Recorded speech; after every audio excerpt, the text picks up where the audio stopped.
Cruy est une commune française, située dans le département des Alpes de Haute-Provence en région Provence-Alpes-Côte d'Azur. Ses habitants sont appelés les Cruyssiens. Cruy a reçu le label « Village et cité de caractère ». Le village est situé à 5 km de Saint-Étienne-les-Orgues, à 711 mètres d'altitude, au pied de la montagne de Lure. Il y a un important massif forestier, forêt de Cruy, et un gouffre, l'abîme de Cruy, la Veine, aujourd'hui comblé, 33 mètres de diamètre. Le territoire sur des formations calcaires provençales du Jurassique supérieur et du Crétacé inférieur, roches sédimentaires issues d'un ancien océan alpin, entre trois formations géologiques majeures des Alpes, la nappe de Digne à l'est, au niveau du lobe de Valavoir. Il s'agit d'une nappe de charriage, c'est-à-dire d'une dalle épaisse de près de 5000 m qui s'est déplacée vers le sud-ouest durant l'Oligocène, et la fin de la formation des Alpes. Les lobes, ou écailles, correspondent à la bordure découpée à l'ouest de la nappe, la faille de la Durance au sud-est, dans la vallée. Risques naturels et technologiques. Aucune des 198 communes du département n'est en zone de risque sismique nul. Le canton de Saint-Étienne-les-Orgues auquel appartient Cruy, est en zone 1B, sismicité faible, selon la classification déterministe de 1991, basée sur les séismes historiques, et en zone 4, risque moyen, selon la classification probabiliste EC8, de 2011. La commune de Cruy est également exposée à 3 autres risques naturels, les feux de forêt, les inondations, les mouvements de terrain. Certains secteurs du sud de la commune sont concernés par un aléa moyen à fort. La commune de Cruy n'est exposée à aucun des risques d'origine technologique recensés par la préfecture. Aucun plan de prévention des risques naturels prévisibles n'existe pour la commune, a été approuvé en 2006 pour les risques d'inondation, de mouvements de terrain et de séisme, mais le dit crime existe depuis 2010. Toponymie. Le nom de la localité apparaît pour la première fois dans les textes, vers 1060-1064, sous la forme croix castrum, puis sous la forme de Croccio vers 1200, et Crueil au XVIe siècle. Il existe 2 hypothèses principales sur l'étymologie de ce toponyme, qui reposent tous deux sur un étymon gaulois, soit le nom s'est formé sur l'étymon gaulois crudi, suivi de la désinence latine au sens de champ dur, autrement latinisé en crodu ou plus précisément crdio terrain dur. C'est le même mot que le gaulois latinisé crdiu dur, cruel, mauvais à l'origine des mots romans, dont l'ancien français croit mauvais, méchant et le provençal croit dur, cruel. Le mot gaulois remonte au proto-celtique crudi, qui explique aussi l'irlandais cruet dur, rude, cruel.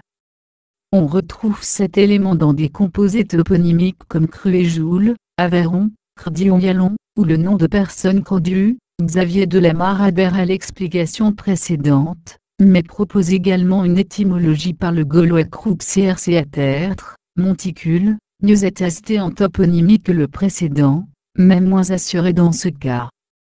Cruy remonterait éventuellement à une forme crocium, de Croccio vers 1200. L'apparentement avec le vieil irlandais cruach, le breton cruquet, plus loin, avec le germanique, vieux nord-arocre, anglo-saxon acharassé, suppose aussi le sens de ta, ama. Microtoponymie.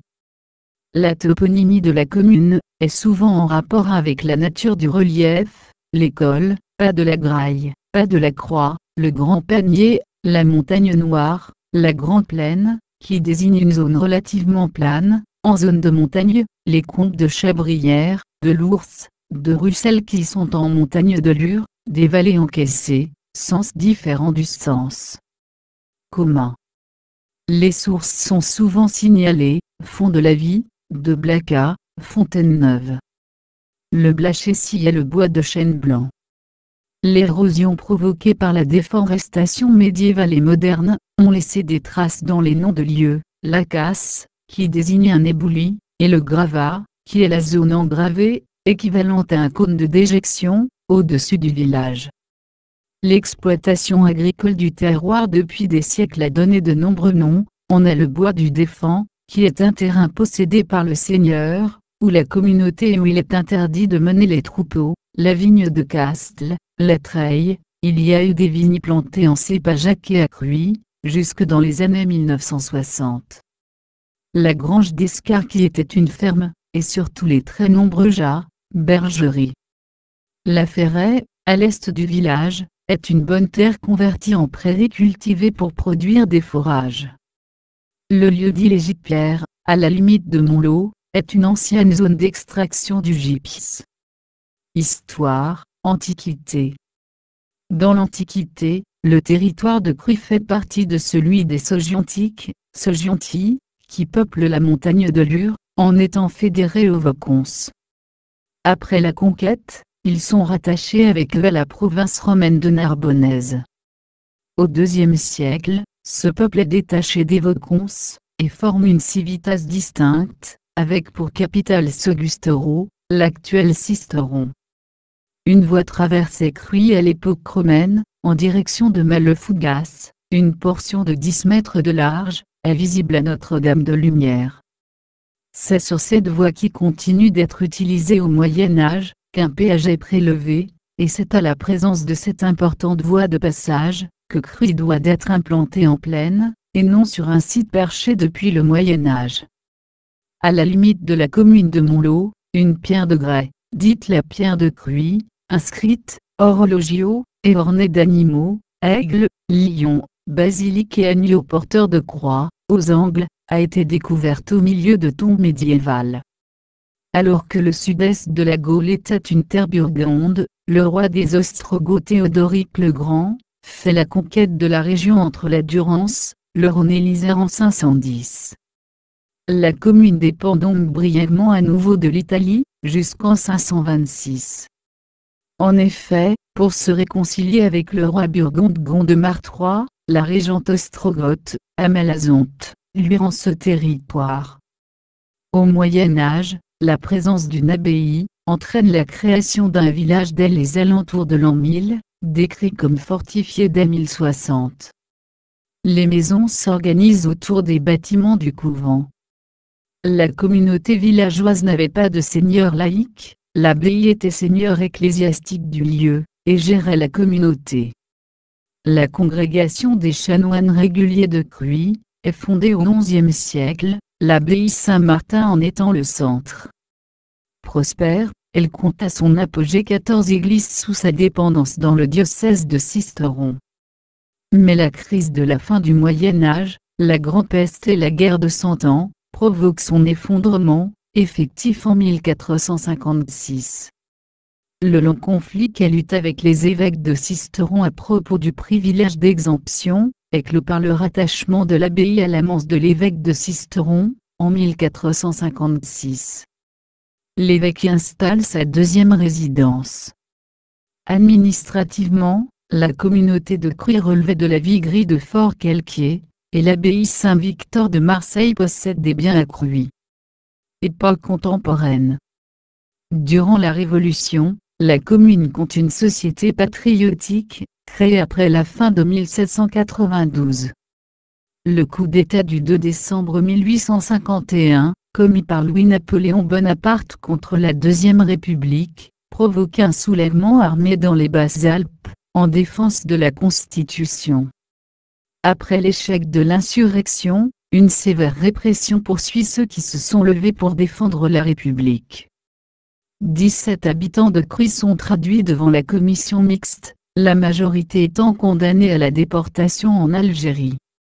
Comme de nombreuses communes du département, Cruy se dote d'une école bien avant les lois Jules Ferry. En 1863, elle en possède déjà une qui dispense une instruction primaire aux garçons, au chef-lieu. La même instruction est donnée aux filles, bien que la loi Fallou, 1851, n'impose l'ouverture d'une école de filles qu'aux communes de plus de 800 habitants. Jusqu'au milieu du XXe siècle, la vigne était cultivée à Cruy. Le vin produit, de qualité médiocre, était destiné à l'autoconsommation. Cette culture est aujourd'hui totalement abandonnée. Lieu, et monuments remarquables. L'église paroissiale Notre-Dame et Saint-Martin est l'ancienne église d'une abbaye de moines augustins. Elle conserve quelques arcades du cloître, datant de la fin du XIIIe siècle. La nef est restée romane, peut-être du XIVe siècle, le bœuf de Saint-Luc est réutilisé dans la façade. Le chœur est du XVe siècle. Les chapiteaux de la façade sont à un tournant dans l'évolution des formes décoratives, au début du XVIe siècle, les crochets de la période précédente devenant des feuillages. L'église et les arcades du cloître, construits au XIVe siècle, sont inscrites à l'inventaire des monuments historiques. Dans son mobilier, plusieurs pièces sont classées, le très grand autel avec son immense retable du XVIIe siècle, en bois couvert de dorure, avec un antependium, devant d'autel, en cuir de Cordoue et repoussé, du XVIIe siècle, classé au titre objet, est signalé comme un ensemble de toute beauté. Il fait 6,20 m de large sur 7 mètres de haut, outre la partie centrale et les deux parties latérales, il comporte aussi 2 ailerons, et est recouvert de 4000 feuilles d'or.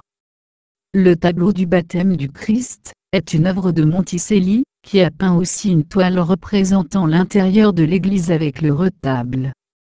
La crèche remonte au milieu du XIXe siècle, les 13 santons de 60 cm de haut sont classés. Une fontaine de sacristie, en faïence de manne, du XVIIIe siècle. Une sculpture, un bœuf ailé du XIIe siècle.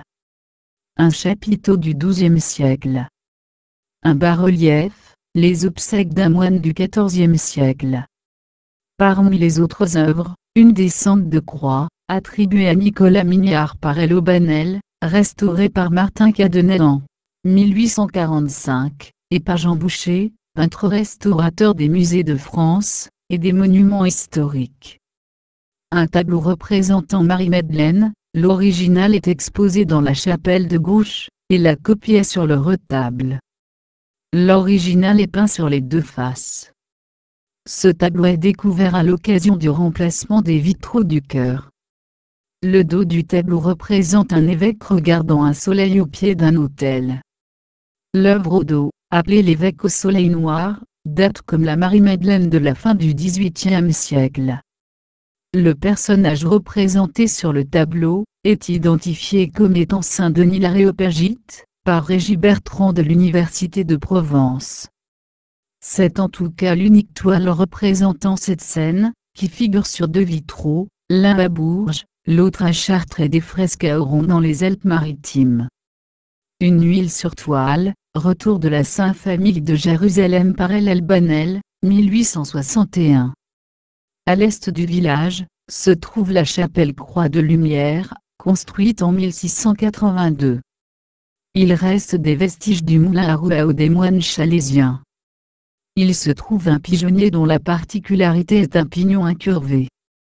La pierre de crue a été mise au jour, à la limite de la commune de Montlot, sur une éminence où se trouvent également quelques tombes médiévales. C'est un bloc de grès qui mesure 90 cm sur 90, elle est ornée d'un demi-cercle au centre, et de 4 figures animales dans les angles, un aigle et un lion à visage humain en haut, un basilic et un agneau, disparus, en bas.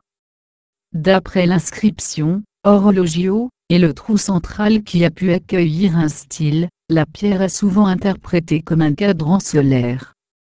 Si cela se révélait exact, ce serait un des très rares cadrans solaires médiévaux, ceux des cathédrales de Strasbourg et de Chartres, datant du XVIe siècle. Cette utilisation n'est pas certaine, l'ornement semi-circulaire, plutôt que de servir à indiquer l'heure, a pu simplement servir de symbole du temps qui passe. Elle peut dater du XIe ou du XIIe siècle. Et enfin le monument aux morts, conflit commémoré, guerre 1914-1918.